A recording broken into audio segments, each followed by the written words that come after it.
Hey there, my name is Pravus, and welcome to Foundation. This is a city builder that just turned 4 years old, and amazingly, is still receiving updates from the developer, which is pretty awesome. Yea, verily, as recently as this very month. Now, Foundation is more on the chill side of city builders. It's not quite the hardcore survival game you might be expecting from this channel, but rather this is a game where you manage some very simple production chains, and then you build up some awesome monuments, and you'll let your kingdom grow in a beautiful, organic, and aesthetically pleasing nature. It's actually probably one of my favorite things about this game, is it's not as micromanagement intensive, but by the end of it, you create some really awesome eye candy. I'll show you what I'm talking about in a bit. Let's go ahead and start up a new game. Now, one thing that was just added into the game is procedural map generation, which is great, something I think that was very much needed in this particular game. You know what? I think I might just play with this river map right here. I like that there's going to be some islands in the middle here. This could be kind of fun, plus some big hills on the sides. Yeah, this seems like a nice place to start. Let's go ahead and confirm. Now, I'm not going to be playing with very many mods for this particular series. We're going to have just a house edition map, which adds in some extra different models. That's pretty much it, though. It's very, very simple. I'm not straying far from the vanilla experience. And here we go. Now, who needs advice? Not me. I do not need advice. Do we dare start on an island? That may not be the smartest of things. It might make more sense to start up on the coast, like right along over here, and we can quickly build out into these islands later on. Perfect. Let's go ahead and start right over here then. So this is my starting territory. We will be able to expand this over time. The first thing we need to do is place down a village center, as it usually makes sense to place it kind of close to your stone and your berry deposits. So how about something like right here, for example, and boom, there's 10 of our little villagers all ready to go. The first thing we need to build is going to be a builder's workshop, right? Makes a lot of sense. We need someone who can actually construct a few things for us. So let's go ahead and place one of these.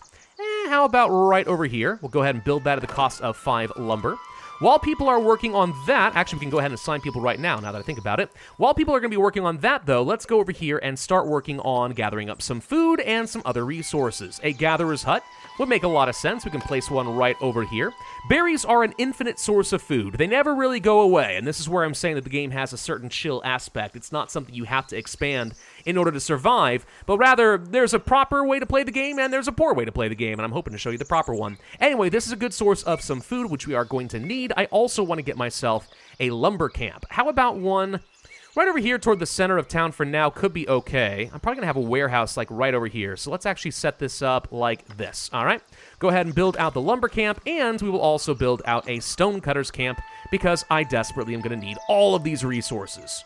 Okay, and if I just speed up time, we should see in just a little bit that my people are going to get whatever resources they can from the builder's workshop and get to work. There they go, finally, all right. So they're going to start working on all these structures. Let's say that the gathering hut and the lumber camp are the top priorities, because those are the key resources I need the most. Lumber camp is ready. Let's go ahead and assign a couple of workers. Now, here's a fun thing about these workers, right? Right now, they're not going to do anything. Nothing at all, because we haven't told them specifically where they need to extract resources. For that, we're going to go to this painting map mode right here, and we're going to tell them it is A-okay to start extracting all the trees over in this particular area. Clear this area out because I'm going to have a lot of residential and stuff over here eventually anyway. Perfect, so now they can do their work. The same thing is true, actually, of the stone deposit. We need to mark that for extraction, and the same thing is true of the berries. If you don't have anything marked, then people simply aren't going to work there. Let's assign a couple of people to work on the gatherer's hut, so now we are producing food and we're producing lumber. In just a little bit, we will have access to the stonecutter's camp as well. Something I want to point out right away. Notice the pathing that has started to form. That's one of those little tiny details that makes this game pretty cool from an organic perspective. People are going to be walking around, whatever their pathfinding is where they start wearing out the grass. So it all looks very natural. It makes a lot of sense that I don't have to worry about building my own roads. Now, other things that we are going to need. It makes sense to get some storage. So how about a big honking granary right over here next to where the berries are currently located? Something like this should be fine. It's going to take some stone, which is going to take me a little time to get, but that's completely fine. We should also think about where we're going to have a residential area. Ooh, a couple of newcomers are already on the way and joining. Excellent. That's more people I can tax, and also more people I can put to work. I'm thinking it makes sense to make this into an industrial area over here where I gather up a lot of resources, and this into a big residential area down over this direction. So I'm going to go ahead and start planning out where we're going to be placing some houses. There's a few things that I'm going to want, though. A well makes a whole lot of sense. It's going to make people get some water, and it also kind of increases the desirability of this area for a living space. Actually, let's just try to build like right over... Let's try building like right over here or something. I'm going to grab this territory in a bit anyway. We'll do this. There we go. And the other thing that I need is going to be a market. A market is where people are going to be able to actually buy the food that I am producing. It also greatly increases the desirability of the region.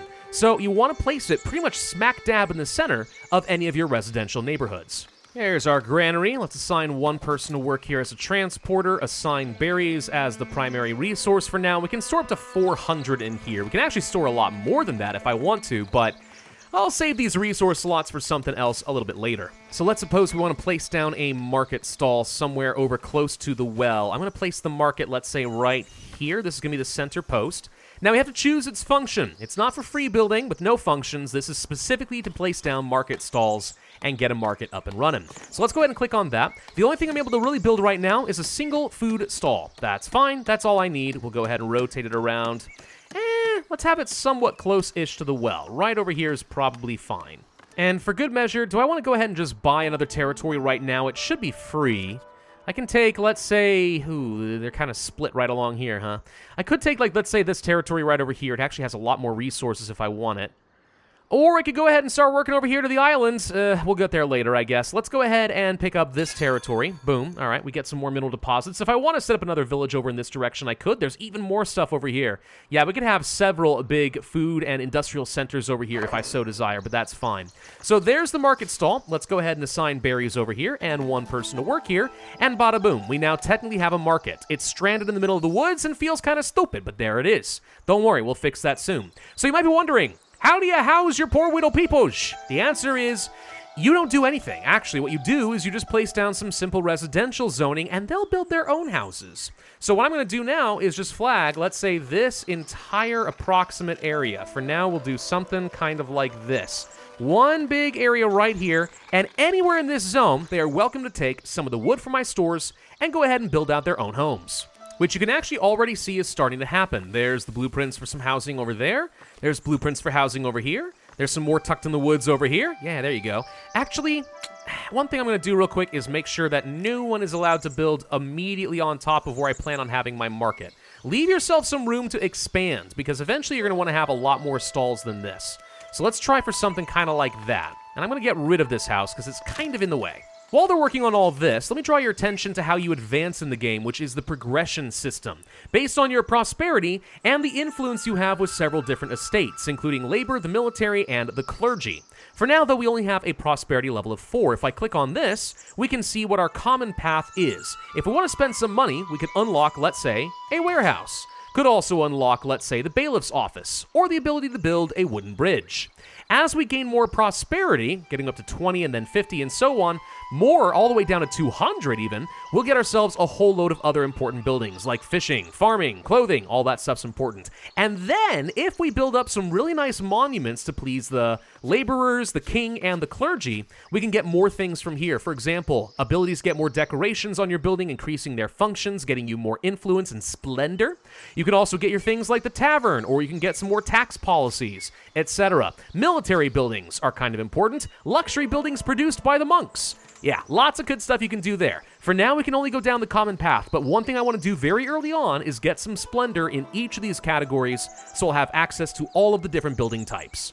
I do want to place down a warehouse, though. We had talked about that, and now it makes sense to go ahead and do it. We'll place it close to where the stone and the lumber is being dropped off. Right over here should be fine, I think. Now, I see this red circle saying it's going to reduce desirability by quite a lot. Maybe it would make more sense to try dropping it off a little bit further away from the housing, because why make these people miserable, am I right? So right over here, for example, might be a better call. Although it also has occurred to me I can't really build up this warehouse because first we need to get ourselves a sawmill. I need to get myself planks. So that's another thing we can place, let's say, right over here-ish. I can see where people work, so maybe something kind of like this over here. Close to where the warehouse is, close to where the lumber's being dropped off. There's a sawmill. We'll go ahead and assign at least one carpenter for now. Take some lumber, spits out planks. Get planks, build a warehouse. Make everything more efficient. I wouldn't mind placing down a forester camp kind of over in this general area as well. This is a place where I can start planting down new trees so that as I clear stuff up, we can keep things close to our lumber camp. And what I might actually do, now that I see how this is shaping up, is kind of reserve this area for one big plot of trees that we just keep replanting and chopping down. That way we have a nice degree of separation from the housing and all the industrial areas, and it's kind of beautified and still very convenient in terms of its location. To make that work, let's go ahead and mark this area right along here. One big reforestation area. Oh, and there we go. We finally have a warehouse. Okay, so let's go ahead and remove one builder. One thing that changed in the game that I don't really like is it's a little bit harder to actually assign workers and then remove them when I want to. A simple plus or minus button here would have sufficed just fine. Why I have to go through here and individually tell people not to work there, I don't know, but all right. We'll assign one person here. This is a good place to store some lumber, some stone, and some planks. All of that is good enough for the moment. Now, a warehouse is an extremely important building for a number of reasons. It's not just to store all of your goods. It's also where a lot of your trade is going to take place from people who are going to start wandering across the map and may come by for a little bit of trading action. So, if we go over here to the book, and then we go to our, is it resources? Yes, resources and trade routes. We can spend 20 planks to unlock a trade route to Northbury, allied with the Labor faction. We do that, and we can see exactly what they want to buy and what they are willing to sell. Notice how the houses are getting built over here and all the pathing that works between them. I don't know, I just think this is really kind of cool. I can't think of any other city builders that really do this, right? It's always like, oh, here's this grid, and place down your buildings as close together as possible. And it ends up being a very, I don't know, square, and I mean that in both a pun but also kind of figuratively, sense. It's just not as fun. Foundation somehow managed to strike a really good balance of creating natural, fluid worlds. I keep geeking out on that, but like, it really is important and kind of cool. Houses do automatically upgrade over time, by the way, so a default house right here can only have 2 occupants. You can see this one already upgraded and now can have 6. One just got torn down here because it's now got 3 occupants and that was too big, so now it's trying to get itself up to 6 as well. Does take up some of your resources every time this happens, which is a little unfortunate because you don't have total control of the process, but as long as you're producing enough wood, it's not a big deal. Anyway, let's go ahead and unlock that trade route so we can start generating some money. So these guys are willing to buy some berries, some stone, and some planks. Alrighty then. Let's go ahead and actually authorize that. We will go to, what is it, the economy? No, it's resources, trade routes. Here it is. Okay. Under resources, we can specify that I am willing to sell anything above, let's say, 50 stone. Make a bit of gold that away. Same thing could be true with the berries. We've got more than 100. Go ahead and start selling some of that stuff off. The planks, got more than 30. Sell that off too. Now that we've reached 15 prosperity, we have unlocked the ability to start buying some stuff from the different factions. So if I wanted to right now, for example, we could place down extra Splendor items for our market, which beautifies it, but also increases that Splendor value, so we'll be able to get more influence with the Labor Department, and eventually, if we have, let's say, 30 Prosperity and 5 Splendor in the Labor category, we would be able to get things like the Tavern, plus some milling taxes, some other privileges, and so on. Now, one thing we're sort of stuck waiting for right now is immigration, and you can see some people are coming by. The higher our happiness is in general, the more people are willing to come and join us. You can see that they are not receiving enough services at the moment, and the market is part of that, and people are working too far away from the marketplace, but this will adjust itself eventually. But that all leads to this right here, the immigration stat. The higher the happiness is, the more people are able to be employed, the more residential space there is, the more of these people you're going to get. Oh, and here comes our first trader. This guy's going to stop by the warehouse, see if we have an excess of anything, or he's going to stop by the granary first, I guess.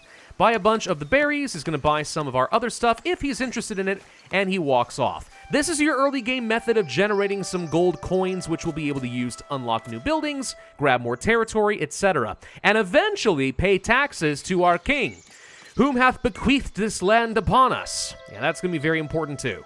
So tell you what, let's go ahead and spend some of that money. Let's go to our book over here. We're going to go to labor, and I'm going to buy the Market Splendor package right along here.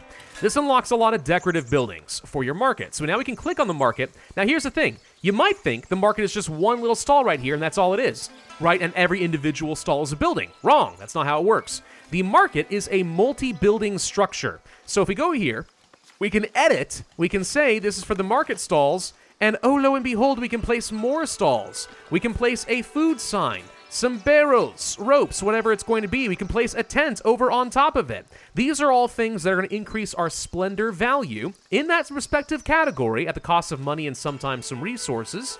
And then if we want to, we'll be able to add even more market stalls into one giant marketplace. So for example, if I'm willing to spend all these resources along here plus 100 gold, which seems pretty steep, we can get several things added to the market, including a new stall, some decorations, blah, blah, blah. All of this is good. And what's going to end up happening is we're going to build ourselves up to about 5 Splendor in the labor category, which you may have noticed will end up being enough to unlock all of these other buildings. First, though, we need to get ourselves to 30 prosperity, and that's going to happen passively as we start building up more stuff in the game. The bigger and stronger and richer we are, the more prosperity we'll get. The king has come by. He wants a bunch of wood. Okay, we will get missions like this periodically. Ignore them at your own peril. Could say, no, we don't really like this idea, and we can discuss a better deal, but there's a 90% chance that this gets worse, so that's not a good idea. We'll go ahead and stockpile 100 wood to then give to the king. That's kind of a lot, but all right. And then we have someone else join in over here. Okay, I might need to get myself another lumber camp, which I hate to do, because we don't have a really great source of trees to chop down from right now, but we can always get rid of it later. Let's just go ahead and place something up over here, for example, and just start gathering a lot of extra wood. Now, one problem I'm going to run into pretty quickly is I'm going to run out of things like tools. Just like we can sell things, we could also go ahead and buy things. So let's go to our resources here. Tools. If we ever fall below, let's say, 15 tools, buy more. Now, of course, that costs me gold, so we don't really want to do that any more than we absolutely have to. I just realized, by the way, that Northbury does not want to buy regular stone. I am wrong on that. They want to buy polished stone only. Okay, so stockpiling this much stone doesn't actually do me a whole lot of good. Let's go ahead and pull someone off of that. We'll just have someone extra work at the carpenter. That's going to be my primary moneymaker right now. And then, yeah, just get lots and lots of wood to fuel the fires.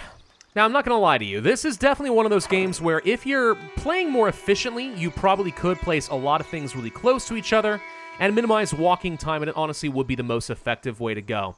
That said, I don't know. I'm willing to spread things out just because I think it makes this game look a lot better. And I'm thinking about that specifically as I try to place my next round of buildings. Specifically, what I want to do is build monuments. There's two things we need here. We need an administrative building, mainly the manor house where I am going to live, but also where I can have a tax collector, a bailiff, a bunch of other important jobs. And this is going to make the labor people very happy. We also need to get ourselves a very basic church, and eventually things like monasteries and so on. Here's the thing about these monument buildings, though. They are the type of thing where you're going to be constantly adding to it and making it bigger and better all the time. You want to leave yourself a load of space. If I were to place, for example, the manor house right here, well, I'm probably going to expand and take over this entire region later, so it makes some sense sometimes to place those further away so I have a lot more room to grow. Okay, only 2 days left, but we can sell all of the wood we gathered up to the king. We'll get 100 gold out of the arrangement, which is unfortunate because I'll get over my cap if we do that. We'll also get a fair bit of influence, which will gradually fade away, so I don't consider this to be a very big deal, but it's nice to have it anyway.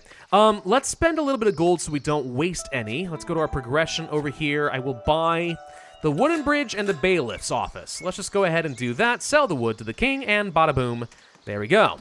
So about those monuments, what do we want to build first, do you think? How about we start working on... I kind of want to place a church in this area over here, I think, kind of close to the market. Does make some sense. We can place a thatched nave, right? Something kind of like this. It's got a nice big area to it. Actually, if you place it kind of closer to the center of town, closer to where the market is, I think that's going to get me better value around these houses. Makes it a highly desirable place to live. Also, our commoners do require services in order to be happy. That's one of the reasons we're not at 100% happiness right now. So, yeah, let's go ahead and place down the rustic church here, just so I've got it locked down and I know where it's going to be. And then for the administrative center, I'm thinking maybe kind of up on this hill overlooking the river. Feels very picturesque to me. It's far away, yes, but I'm okay with that. How about we place it right there? Okay, so that's where that's going to be. We do need to have a door. I guess I'll go ahead and place one like right in the center, right along here. And we need to have a place for visitors to come by, because whenever somebody wants to come and beg an audience of me, and I do mean beg, we need to have a place for them to just drop off. So right here is going to be fine. It's going to take a fair bit of resources, including tools I don't have, but that's fine. Let's go ahead and place it. What's this? A bunch of people are coming by. Okay. Hi, how are you guys? Meeting the elders, the much-respected leading men and women of the laborers. Oh, good, okay. They've come to give me gifts, namely some influence with them and some tools. I actually really needed that, so that was great. Thank you. It's occurring to me that placing a church over here in a hill like this is actually going to be pretty difficult. It's a very slanty area. It would have been better to actually place it over in this area and get rid of this house. Maybe I do that. The clergy require this land. Goodbye. There we go. We'll have something like this. Place a door right on the path that already exists. Place down a wooden bell tower, which we can actually make a lot taller if we want. Does cost some extra resources and stuff, which is fine. But I like the idea of a nice tall bell tower. Something like this seems fine. Perfect. All right, let's get this thing built up. It's going to take them a while to build this, unfortunately, since it is so far away. But one thing we can do is go over to progression under labor, and we can buy the Splendor package. Just like with the market, if we add on all sorts of awesome beautification buildings to our manor house, we'll get some extra labor splendor. I'm also going to buy the rustic church splendor, because once the church is built, I want to get some extra splendor with them as well. There we go. That's our manor house. Again, kind of in the middle of nowhere, but don't worry, we'll fix that eventually. So now that this is built up, I'm immediately going to start adding some stuff to it. Specifically, I would like to build a tax office. Now, we could add on another one of these rustic halls and just kind of attach it like this, and that's completely fine. Could also add on some sort of a tower to it, you know, that could be kind of fun, or maybe like a little wooden hall that kind of just branches off, or a rustic tower like this. There's a lot of things we could do. Now, one problem I'm starting to have here is I'm actually starting to run lower and lower on food. That's because my population has grown a little bit too fast and I don't have quite enough food to go around. What I might need to do is get some fishing huts, but I can't do that until we get some more, prosperity. Oh, no, actually we have enough. Never mind. 20 is what we're looking for. Let's go ahead and unlock fishing. I feel like I very badly would need this. So how about we place like right over here, right on the edge. All right, cool. So that's going to cost me 40 lumber, which is a fairly steep price. But it's another source of food. Now, the thing is, with more sources of food, we also will need to have an additional slot set aside for our market. And I'll go ahead and mark this for fish. There's no point in assigning a second person to working here quite yet, but you can imagine eventually we want to be able to sell both. Now, here comes an event where we could actually spend some of the influence that I've been gaining. So, something I had to do was I built up a bridge for a fisherman somewhere. I gave him a bunch of resources and just did it. It was fine, no big deal. Now he's saying, hey, would you like to trade us some stone and we'll give you fish? And I'm like, excuse me? I just gave you a whole bridge. How about you give me some dang fish? And I can spend 5 of that influence. You'll get events like this periodically, and it's always nice having a lot of influence on hand, because then you can just get lots of freebies or get better results from the events. Ugh, my builders are taking way too long to do anything, and it's starting to make me very angry. This church has been under construction for way too long. Finish the dang bell tower, please! There we go. All right. Fun thing about the bell tower, by the way, this is just like a little tiny thing. You can change the pitch of the bell.